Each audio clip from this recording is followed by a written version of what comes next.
Yo, before you watch the video of Lamont Holt, it's a podcast. I won't be uploading every single video version of the podcast that I do, but this is just an example of what is over on my SoundCloud. You can just listen to the audio if you'd like, but if there's something cool involved, if we're skateboarding, if we're hanging out, then I will make a video out of it and also include the podcast, which I just did one the other day with Manny Santiago. That's gonna have skateboarding in it, but me and Lamont just sat down, had a conversation about everything, his whole life. If you don't respect the man after hearing about the struggle that he's been through to be where he is, you crazy, because it's insane, it's beautiful. But today I uploaded two videos at the same time. It's this interview and the other interview where I sort of mentioned starting the podcast and just have a really fun day skating with the friends. The other vlog I'm super stoked on, this one as well. Check it out. Listen to Lamont and hear his story. It's real good, man. Or go to the SoundCloud, links in description below. Booyah. Welcome to the first official episode of Floss Life.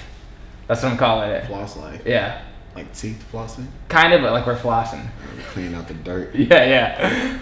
I'm with Lamont Holt, an extraordinary skateboarder slash YouTuber who does a lot of really all over the board type of videos. He's been crushing the game for a while now, a lot longer than most of the skateboard YouTubers, I would say. Yeah, and I'm here just to have a little conversation about what he's doing, what he's up to, and just his life, because I think it's an interesting story that needs to be shared with the masses. Is that a good start? You say mask? Okay. Well, I was just going to start off by asking, what do you enjoy more, music or skateboarding? Ooh. Enjoy more. Okay, it just depends, honestly, because there was a time where I couldn't stand skateboarding. I would go out because I had all these expectations of like, I got to get these clips, I got to do this and that. And I started screaming that I hate skateboarding. Like while skateboarding, like when while you were getting skateboarding mad? to the filmers, I was like, I can't do this anymore. But there's now that I don't really care about all that. When I'm skating, it's like when I was like 12 years old. I'm happy. It feels good. I just want to do whatever, even if I'm doing a nose stall on a curve. But when I listen to music, it motivates me to skate. The one thing about skating that I was gonna say, what do you think the difference is now between now, why don't you get mad anymore? Because I don't do it for a reason anymore. Right. I don't have no reason of doing it. I just do it for me. I guess that's the reason. But I don't do it for any expectations. I don't do it to get sponsored or to impress anybody or to obey these certain type of rules. I do it just because I generally said that word wrong. Because I just do it just for myself, because YouTube, being a YouTuber, being creative and free, kind of really canceled out all those expectations and rules. I feel that. I agree, actually. That happened to me. Same thing pretty much happened to me. But when did you decide, like at one point, or how many years into skating, and why did you just decide to be like, I'm not going to do this anymore for chasing sponsors, or, yeah. When everybody kicked me off. True. I was skating for like I've been skating for 13 years now. And, you know, I started off with like a skate shop sponsor and then built up to like some pretty big skate sponsors in the industry. And then I started having these problems with some of the core skaters. And you know, if you one of the biggest skaters, if you piss off one person or if they don't like you, everybody in the industry starts talking about you. It's true. It's true. Did you have a specific person that you pissed off? Oh, it's like that too? I'm not gonna name names. What were you doing to piss people off? I ain't do shit. Really? I ain't did shit, man. I ain't did shit to be myself. There's a certain nigga when I was on Element, a certain dude, and I heard from another dude who's a big pro and a black like me. It's on. Okay, he got me kicked off of my favorite team, and that's Element. Another black dude got you kicked off. I guess I just leaked it. Yeah, whatever. Another black dude. Whoa. That's what I heard from somebody. I kind of believe it. He had problems with me for some reason. My guess could be because of his homie who was obsessed with some girl that was fucking with me. Again, that's your problem. I don't know the nigga. I don't know any of that. That's his problem. So it could be with that. But whatever. He started making rumors and not liking me. Also, I heard recently it's because he thought I was trying to take his style. Now, how childish does that sound? That's crazy too, because I feel like your skating's so unique, and I'm trying to think of everyone on Element. I'm like, You don't look anyone like anyone on that How team. do you try to take somebody? This nigga like 4 years older than me. And it's kind of arrogant for him to think that, like, oh, this dude's trying to cop my steez. Trying to cop my steez. And it's funny because I heard it from somebody who's really close to him and he's in the industry too. So it's like, anyways, what was the question again? What was like, oh my God, I already forgot. What was the point in which you decided to like stop doing everything and like what happened and who did you piss off? And so, again, when skateboarding is so small, so whoever's at the top, if they don't like you, you're not gonna make it in their world. Whatever the fuck that is, their world. Yeah. So a few niggas who didn't like me, and literally, one of y'all favorite skaters out there came up to me in my face after damn near about to jump me. I never tell you that story, huh? No, I didn't know any, like the stuff you're telling me now is all new to me. Yeah. I never tell nobody on camera. I just don't want to say names because I got a kid and I don't feel like dealing with niggas. I mean, you're saying like one of people's favorite skaters on Element. This is one of your favorite skaters who ain't relevant now, but he was hella relevant. Anyways, same problem with the dude from Element. The same, whatever. I don't know. They dislike me over some stupid shit, over some rumors and all that. They catch me in a parking lot, and this is like the second time they approached me like this. Pretty much, long story short, it's like 10 of them niggas. I'm not even over exaggerating. 10 of them niggas. I'm thinking all them niggas want to beat my ass. I'm thinking that. Are these Element riders? No, these are people. This is not even Element. Gotcha. It's not even Element riders somewhere. I'm thinking all the niggas want to beat my ass. Only 2 of them were sponsored, and the rest of them were just their niggas. Oh, okay. Okay, so one of them was pro. The pro is talking to me, telling me, I don't like you, this, and that. I know people from Primitive and all these sponsors that I was on at the time. I gotta say, I could say this, and that. I'm up here. He said this, I'm up here, you're down here. What? I got mine. You trying to get yours. Pretty much telling me he can fuck it up for me. And I'm asking him why. He couldn't give me a reason. Because I know it's some bullshit. Anyways, I'm not about to get jumped. I'm walking away from him because he's on some bullshit. He's still telling me to get out the car. No, he's like really trying to get it to the point where I can get angry. I'm a patient dude. I can get angry and they have the excuse to jump me. But it's how you know he was on some bullshit because one of his homies that was in the group had to grab him and tell him to stop fucking with the kid. What? Okay, so I'm guessing this dude's not on Element anymore. This wasn't an Element dude. Oh God. But it's all right. funny. I can tell you once. I'm not gonna. Oh yeah. Man. Well, that's insane. So what I heard initially from the start of why people were kind of pushing you away is that they didn't like that you were starting a rap career. That was one of the things too. So I mean that's all marketing. I'm not. That's all like I can't really dog companies out for that. So if your image is just only skating and somebody's doing something else, I understand it. I understand it, but I still think it's weird. I think it's weird that if somebody has like another passion, to discredit them for that passion, especially if it's. I mean, it's funny because hip hop, rap, whatever is so popular now. Like anyone who's doing that is gonna get more respect nowadays, like with culture in general, with kids in general. So it's crazy to see that at one time they weren't down for it. Well, they told me it was multiple things. It was the rapping. They told me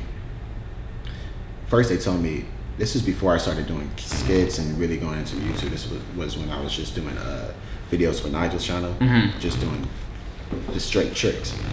But then I started slowly coming up with ideas of doing some type of comedy with it. So I did that one video where it's like the craziest skateboarding trick ever, and I ollied off a little curve and everybody went crazy. That was a long time. Oh yeah. It was a long time ago. I did a remake of it too, but the first one I did was at that time. And they used that as an example. They said I can't do stuff like that. They said it's funny, but it's not fitting the image. So with these companies, were you talking to the heads of the companies? Were they? Yeah. Oh wow. It was like four dudes. I mean, it was just one company I was saying this. Not all the companies were thinking like that, but the majority of the companies were like that at the moment. And then they mentioned the rapping, and they told me I can't rap. They said don't rap if you want to be a part of it, or at least create a rap name. And honestly, at the time, and this is why I didn't hop on YouTube sooner, like how I did now. At the time, I was like, all right, I'll stop with the comedy and stuff. I'll stick to the straight skating, but I'm not gonna stop the music. Because in my heart, I really believe in the music, and that's how I still feel. And I think I told them that, and they gave me what they told me. If they told me if I want to get to the next level, they said I gotta do this, and that. I didn't stop with the music. So I told them, I was like, I'm not gonna stop with the music. That's awesome. So like a few weeks later, I got that text. Oh. So that was like that. That's what set them off, is you saying that you're not gonna stop. They didn't even try to work around that. They were like, "Oh no." It's just like, there's no point. Man, to me that makes no sense at all, because I feel like as a pro skater, it's funny because it seems like a lot of times in skateboarding, they lure you into this being pro and what that entails, but usually that's what, making minimum wage for almost any company. Damn near. Yeah. I mean, what the point of? I feel like the point.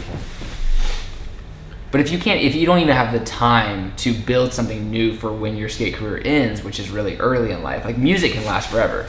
You can be 40 years old doing music. And you can reach so many people. Yeah, you can exactly. reach so many people with skateboarding, and that's okay, because not everybody understands skateboarding, but everybody understands music, art, things like that. So if you have a passion, if you're a skateboarder and have a passion for music, you could get big in that and get a bigger reach, which can help bring skateboarders a bigger reach. Not just you, a lot of other people, which can bring more money to the skaters who are busting their ass off of El Toro and still sleeping on their mom's couch. Exactly.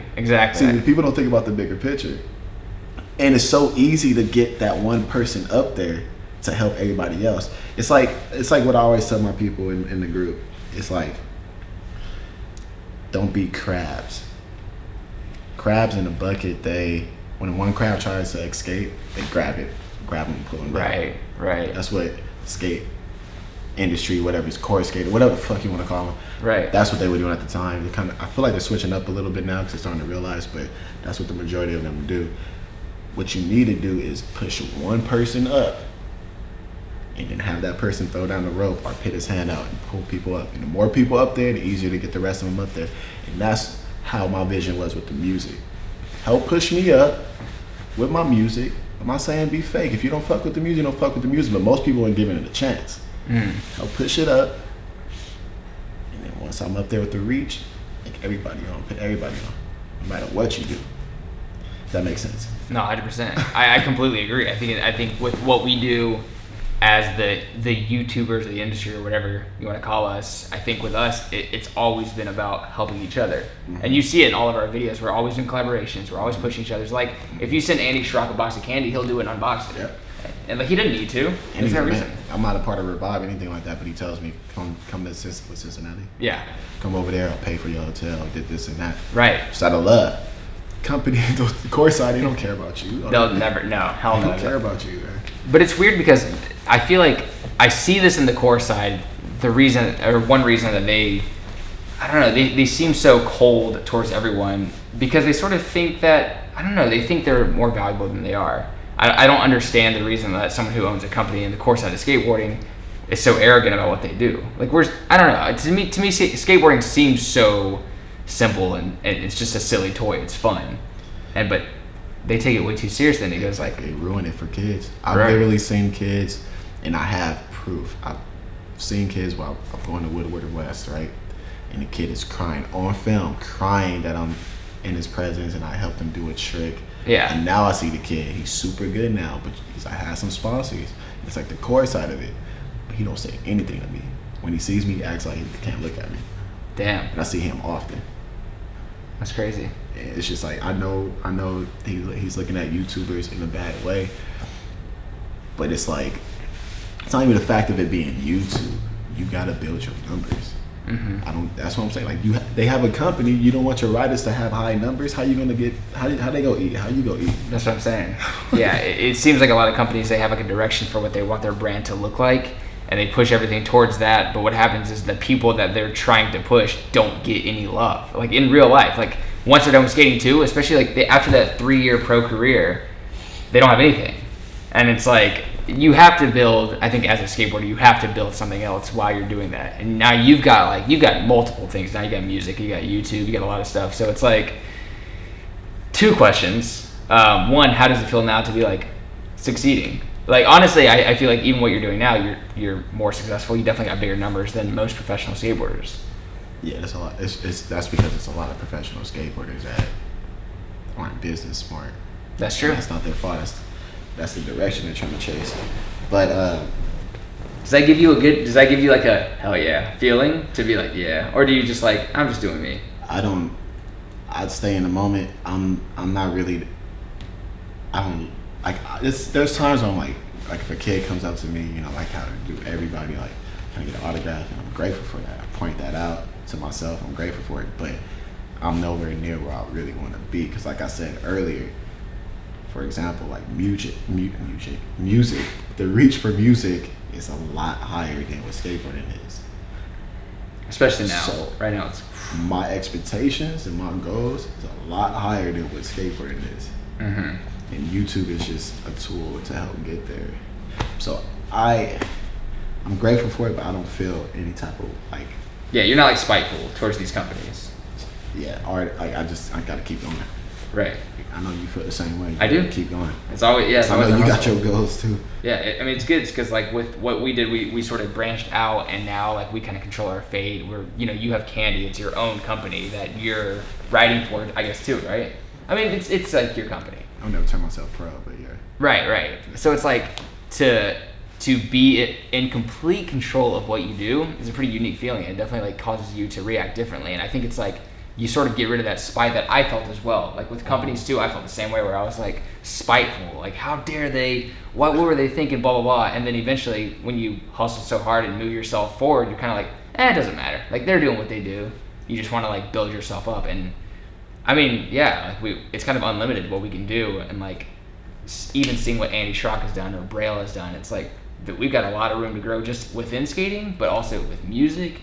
SoundCloud music right now is like more popular than I swear like some of them SoundCloud rappers get numbers like Drake.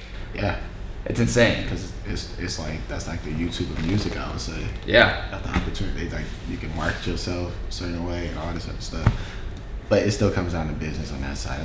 That's a crazy industry. How did you learn about business? How did you learn how to be so smart about it? I mean, it's the people I've been around with.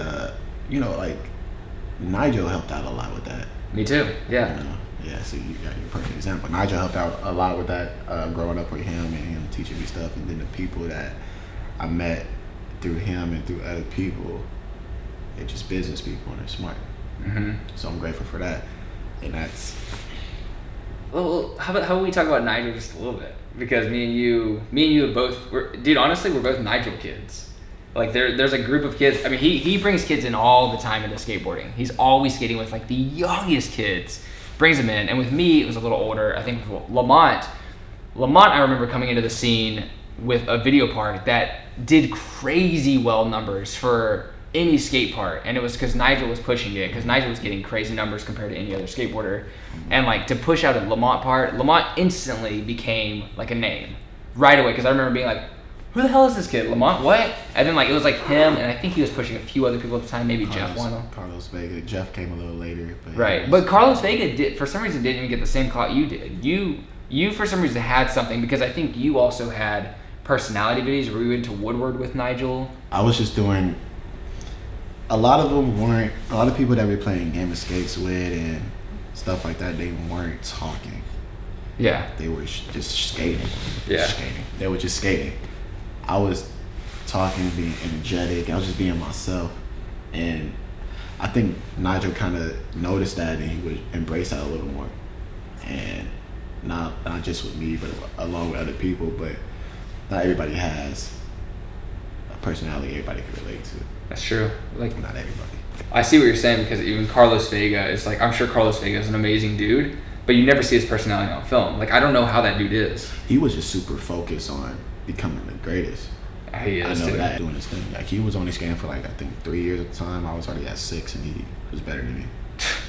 That feels so good. But yeah, no, that was a really fun time for me to watch too, because at the time, that was when I was too cool for YouTube. So at the time, I was watching it going like, oh, what's all this YouTube stuff? But then your videos and Nigel's videos are what sort of got me to go to the other side, because it was like, because you guys were I would say like a little more hood or something than like the Cincinnati guys who this is a little inside information. Cincinnati guys I wasn't super feeling when I first saw them.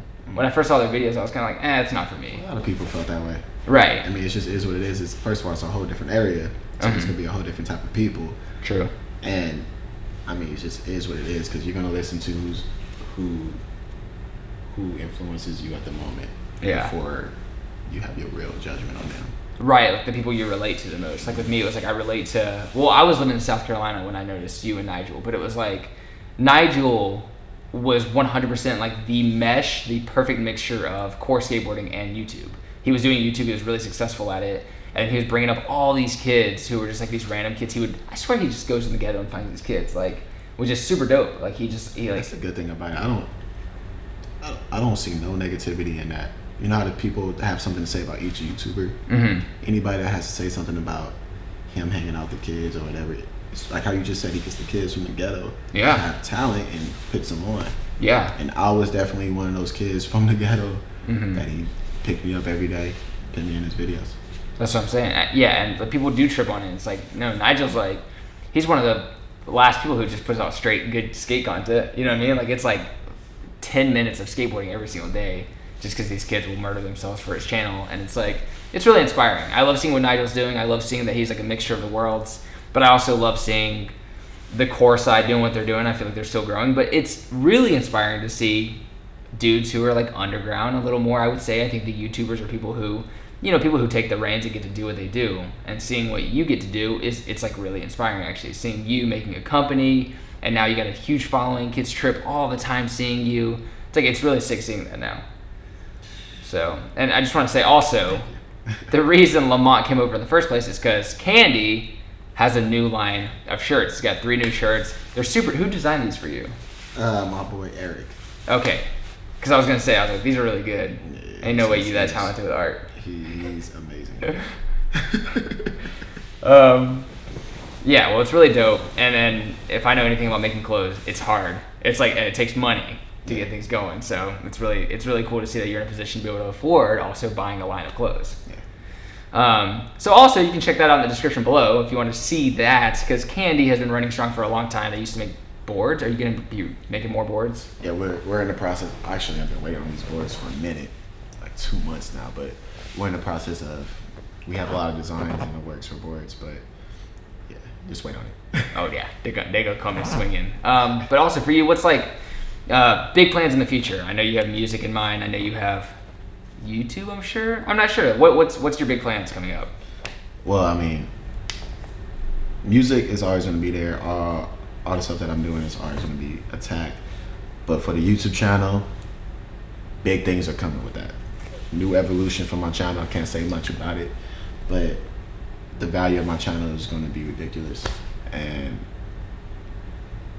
I do a lot of skits. I do a lot of big projects like that. And I felt like ever since I had a kid and I had to be on my own, I had to start making more money. And skits take time, like once a week, twice a week maybe. But you're not going to make enough money, especially with the views I'm getting at the moment, to pay the bills that I have. And that made me start doing more vlogs and doing things that, not that I really dislike, but I didn't really want to do. I really just want to do skits. So this partnership that I'm about to have is really going to help me just focus on quality skits. I have so many ideas. That's exciting. The value is about to be crazy. The value is about to be crazy. That's super exciting to see. Dude, it's awesome when I don't know, he's keeping me out of the loop too, trust me. I don't even know what's going on either, but it seems like it's a really good deal. Especially like one thing that I've even made fun of before and totally regretted making fun of is like if there's an outside opportunity for a skateboarder to make extra money doing what he loves to do, I think it's a great thing. I think it's really cool that people want to invest in skaters in the first place because they realize that we have a passion. We're talented people. I mean, it's like not very many people have physical talent like we do, and I think it's a very respectable trait. I think a lot of people actually see what we do and they like aspire to be like us, even if they don't skate. So for us to receive money or for people to believe in us is always a cool thing. Even if people are like, damn, taking a brand deal from blah blah, Red Bull, blah blah. It's like, it's cool that they look at skaters and think like, I'll give you some money for doing what you do. Who teases Red Bull? They need to get slapped. Like if you get in some Red Bull stuff and they're teasing you, they need to get slapped. Yeah, I've seen it way too much, man. Like I don't know. It's just skateboarding can be. Yeah, let me just be broke. Exactly. Like, Exactly. Yeah, you like I actually made a video about people wearing Thrasher shirts, and it was really your response was one of my favorite ones. And it was basically just like these dudes are seriously like they live you know, a 3-bedroom apartment, or they live in a 1-bedroom apartment with 3 people is what I'm saying, and they are professional skateboarders. That's what I'm saying. It's like they have to grow up like with all the money they had, like from their parents. They have to be like privileged or something for them to say like, no, don't get money from Red Bull. Oh, that's funny. Right. Like for example, with me, I didn't. First one, my first skateboard was no grip tape. My grandma couldn't buy grip tape. She bought the board, thank God, but she couldn't get the grip tape. So why would I want to stay stuck to not? I'm getting mad now. Like why would I want to? Yeah, right. You know what I mean? It's just like making me angry. Why are people so? Why are people against like us getting help from other people to do what we love to do? But then I get it. I kind of get it a little bit, but then it's contradicting for them because I understand they want to keep it skateboarding and keep it as a strong type of family thing, where it's for skateboarders and they take care of the skateboarders. Mm-hmm.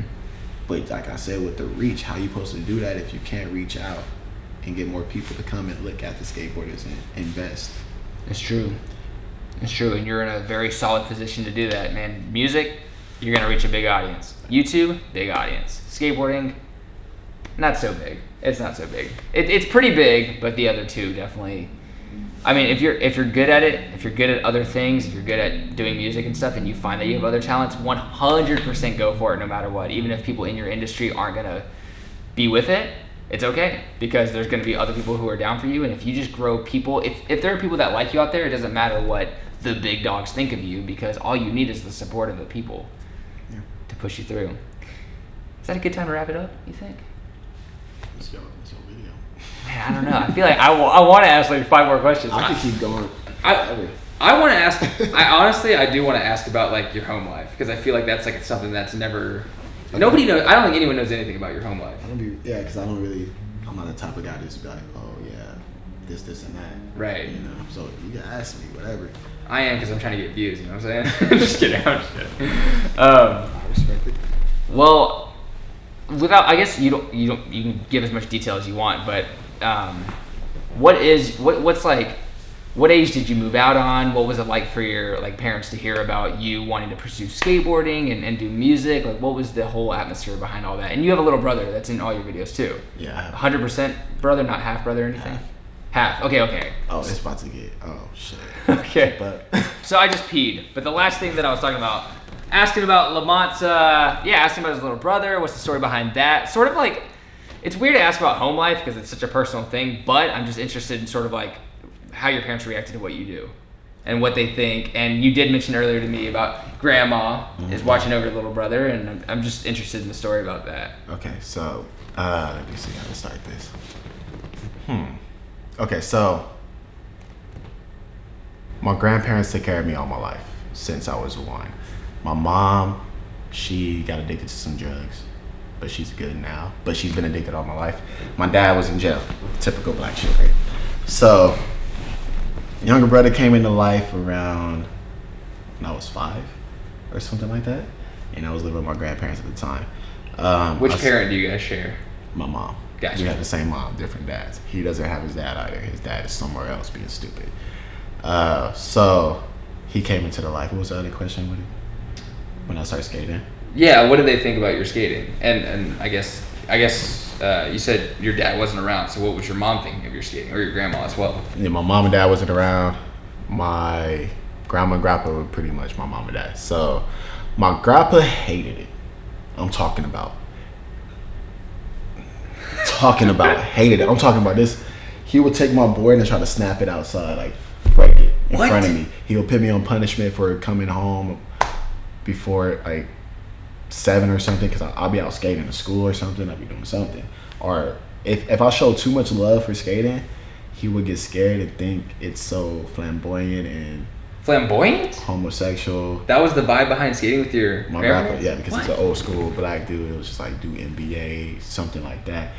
My grandpa was really about like girls. Like, whoa, I never knew skateboarding had the vibe of being gay to people. at that time, for black people, yeah, because it was all they thought was like the music, like rock and all this other stuff. So they thought skinny jeans and long hair and whatever. So he even put me on punishment. He would tell the family that I'm worshiping the skateboard. I'll be in a room. She said I'll be in a room worshiping my skateboard, sleeping with my skateboard, and embarrassing me, telling my family I'm gay. I'm with my friends. And putting me through hell. Even times when we go to J.C. Penney's and buy me school clothes, they would let me pick my clothes. And it was one time where I was like, oh, I see a Skate Lab shirt. Picked it out, had some skulls around it. He went berserk. Like, he started screaming, saying, see the skateboarding things gonna make you into the devil, worship the devil, and all this other stuff. And wouldn't let me buy that shirt. Pretty much went crazy about it. I didn't care. I kept skating. My grandma, listened to my grandpa because, you know, it's her husband. Oh, yeah. Yeah, but it kept me out of trouble. I guess what they didn't notice is that everybody else in that household was doing bad things like gangbanging, selling drugs, or something stupid like that. And I was just skating. Yeah. And what? So you're saying that you kept skating. Who was supporting it? Like, what was convincing you to keep skating if the family wasn't even backing it? I just really loved it. I just really wanted to be sponsored and be like these pros. I wanted to be like Day One Song and Ronnie Mullen at the time. And I don't know, when I did tricks, it really helped me escape. I know it sounds cheesy like everybody else says, but it really helped me escape all the problems that was in my household at the time. If I did a trick or try to learn a trick, that's all I would think about. So any problems that's happening, that's all I'll be thinking about at the moment. Yeah. Because I was just that addicted to skateboarding. And also, too, I had that goal of wanting to make it in skateboarding and get this money and get my family out the hood. Yeah. And then as I grow up, I find out these niggas is stupid. But, you know. Well, I'm glad you kept skating. That's dope. But I definitely relate to the idea of skateboarding being a release from it all. Because, yeah, I mean, I think a lot of the things that people don't really realize with skateboarders, and maybe one reason that people think it's so cool is because skateboarders, it seems to be for kids who need an escape from whatever they're going through. Like, it seems, because it's such a weird thing to do. You ride on this piece of wood all day, and people like you, I'm sure when you started, you had to have skated, like, most of the day. Oh, yeah, all day. Yeah, all day. Just because you got good really fast. Like, you got good in, like, 6 years or whatever, right? And like with me too, it's like I was getting better than my friends, but I was skating all day. Yeah. And there's got to be a reason that you're like spending all day doing this rather than hanging out with your family, rather than hanging out with your friends. I mean, you hang out with friends, but like there's got to be a reason why you're spending so much time just like standing on this toy, jumping up and down. I didn't have no family really to like. I couldn't hang out with my family. If I hung out with my family, I would die. I'm talking about, man, my family was all right. So in the household was my grandma, my grandpa, me, and my older cousin. Dante wasn't there yet, my younger bro. My cousin was probably like, I think 5 years older than me. He was into gang stuff. Yeah. So hanging out with him wasn't, I'm talking about like, I had to run back home plenty of times trying to play with him and his friends, do hide and seek or whatever. They've been watching me or whatever. I had to run home because the cops was arresting him for I don't know what. Gangbangers outside the house asking for him because I think they wanted to kill him type of stuff. Jesus. Stuff like that. So me hanging out, being around my family wasn't smart. Skateboarding was.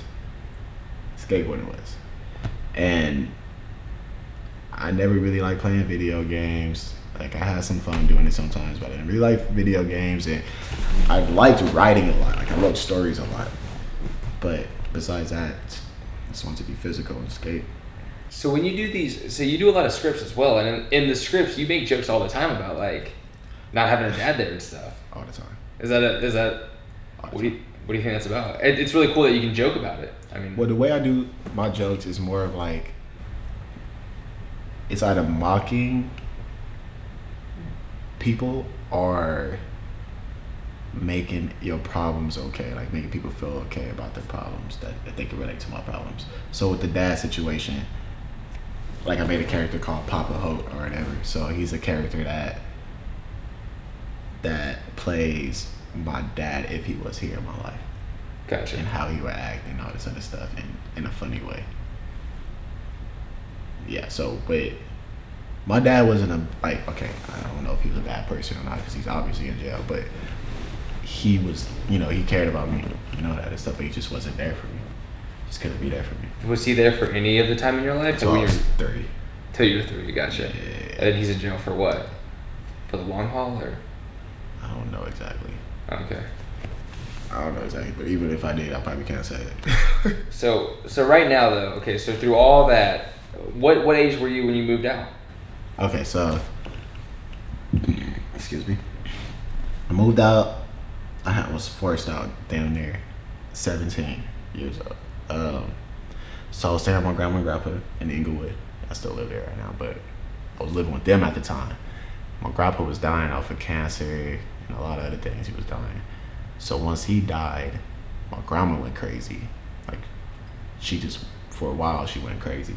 Uh-huh. So my aunt, which is her daughter, who stays a couple hours away, kind of a good neighborhood,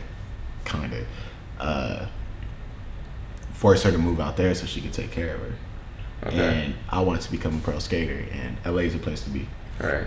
So I told her, I'm not going out there with you. I'm gonna figure it out and stay out here.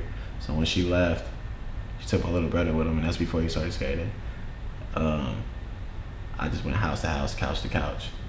Gotcha. Over and over, doing it, filming with Nigel, whoever, trying to get sponsored. That was about the time Nigel came into the picture? Nigel was there a couple years before. Gotcha. Yeah. But, like, I'm not about to live with him. Right. My family. So I was just going house to house. He picked me up. I'll try to skate. So I'm like, I gotta get it going. That's crazy. That's crazy about the grandma. Honestly, it's sort of a relatable story as well. I mean, I can't go into too much detail, but yeah, when there's like separation in the family, like it's crazy if someone loses. I always think it's a really weird topic because I have a little bit of experience with it, but like when there's like two people who like grow old together and then one isn't there, it's weird how the other one, like they don't even know their own personality. It's like, I don't know. It's a lot with her. Because my grandpa died, so my grandma just like couldn't function. But she still can't function down there. That's crazy. Like, it seems strange to me because it seems like you would just go back to who you were and be like, oh, this is really sad. But literally, I feel like they like lose a part of their brain or something. Well, they were married since she was 16. I really appreciate Lamont stopping by. I also have a thing. You mentioned that you were growing up inspired by Daewon Song, and in one of your videos recently, I saw you skating with Daewon Song in a mini ramp. And he seemed like he was super down. Okay, this is crazy. Daewon Song is one of the best skateboarders of all time. Daewon Song also hates when people film him, for the most part. Like, when he goes on trips, he has one designated filmer, and then anybody else who tries to film him, he'll walk away. He'll get, like, because he gets nervous. I think he just gets nervous. And because he's not a dick. He's not like, go away. But I watched Lamont's video. He's hyped. Lamont and his friends are filming him, and he's just excited to get tricks with you guys. How's that relationship? So I met him when I was like 11 in Inglewood at our first skate park built in Inglewood. Is that where he lives? Who, him? Yeah. No. I live in Inglewood. Right. If he lived in Inglewood, shit. Ain't no hope for anyone. He lives, I don't know where he lives, but that mini ramp was there. He likes that mini ramp. Yeah. So he was coming around, and he was always my favorite skater. I think I made him at 11 or 13, whatever, somewhere around that age. Started talking to him. I told him he was my favorite skater. This place skating. I was just energetic, and he always remembered me since then. And I know he came across my videos throughout the years, and I kept seeing him and all that. So when I saw him that day for that video, I already came to that party with a different idea, and I just told him, I was like, yo, you down to just do some skating? Yeah. He was like, yeah, we just did some skating. It's funny, a lot of people were commenting like, oh, I'm happy you didn't use them as clickbait and Yeah, you didn't, dude. I clicked that video. I was just watching randomly. I'm like, oh my god, that's Daewon Song. It's just disrespectful, kind of. Right, I see what you're saying. Yeah, especially when you finally get a chance to skate with someone who has had such an impact in your life, and then you're just like throwing him on the title, like Daewon Song approached me and killed my family. Weakness too, I would say. What? That shows a weakness too. Right. Like, you gotta. Yeah. It kind of makes you seem a little inferior by being like putting him at such a pedestal. You want him to think that you guys are equal. I feel like. It's just like self Like, I believe in myself so much, I don't need to use anybody else for clickbait. Obviously, it's time and place for it, you know. Right. Like, I've done my fair shares of clickbait. Mm-hmm. You know, I've done that Kylie Jenner lookalike type of stuff. Yeah. But see, at that type of thing, it's like you kind of have to. People need to see that Kylie Jenner lookalike. Mm-hmm. You don't need to keep be looking thirsty like that. That's true. If there's any story that I walk away from, one time this guy I was listening to in an interview, he went to Kanye's house and he went upstairs, and the first thing that you see when you go into Kanye's house is this giant picture of Kanye West in Kanye's house. And he was like, yo, why do you have a picture of yourself on your wall? And he's like, because I was the first dude who believed in me. It's like, it's hilarious, but it's like great. But it's true though. It's like there's something really powerful about believing in yourself more than anyone else will, because you have to. For anyone else to believe in you, I feel like you do have to believe that you're someone. And some people think of it as arrogance, but it's like, I don't know. I think we all have the capability of doing a lot of crazy stuff, and some of us have tapped into it a little earlier. Like you clearly tapped into like being like, you know what, I believe in myself. I can do this. And there's a lot of people out there who just like, they might even think you're arrogant for it. You know what I'm saying? A lot of people think. Everybody thought I was cocky. But that's what I'm saying. But it's just you believing in yourself when it's like, when you need that. Like if you didn't believe in yourself, life would be harder. Yeah, that's it. Nobody else would rock with it. That's what I'm saying. It's like you were in the position where you had to believe in yourself or you couldn't survive. So people who hate on you for it, they don't know what that's like. Yeah. I had my godmother. She came into my life a little later when I started skating, and she helped a lot and believed in me. So I'm thankful for that. That's good. Yeah. That's a blessing. And your little brother's name is what, Devontae? Dante. Oh God. Black ass name. Dante. Just added so many syllables. You go watch this and be like, he watches your videos. Oh hell yeah. He really likes your videos. That's awesome. Yeah, I met him the other day, and I was like nervous to approach him because he was like a celebrity to me. Like, damn, that's Dante. That's in Lamont's videos. But no, he's so that's a pretty big blessing in your life to have your little brother come in to be in your skits now, and now you're filming videos with your little brother. He's the only one that got to. He's not the only one because I have other brothers, but he's the only one that lived with me. He got to witness everything, so he knows exactly what I'm talking about. Right. Exactly. And Jarrell too. Jarrell knows a little less than Dante. Mm-hmm. Jarrell lived down the street, but Dante knows everything of these jokes. That's dope. That's good.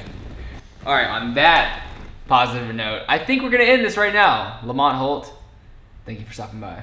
Thank you for having me. Of course. And yeah, if you want to check out everything, I'll put in the description below. Check out his channel, of course, and check out his new CANDI Co. clothing line, aka skateboards, aka you're going to do everything, huh?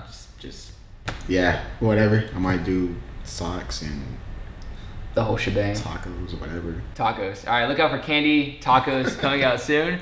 Yeah, hope you enjoy, and yeah, let me know below who else you want me to talk to, and let us know what you think about this interview. Also, go to Lamont's channel and give him some love and be like, yo, that was deep. I respect you, or just tell him you hate him. Whatever. I'm just kidding. I already get enough of that.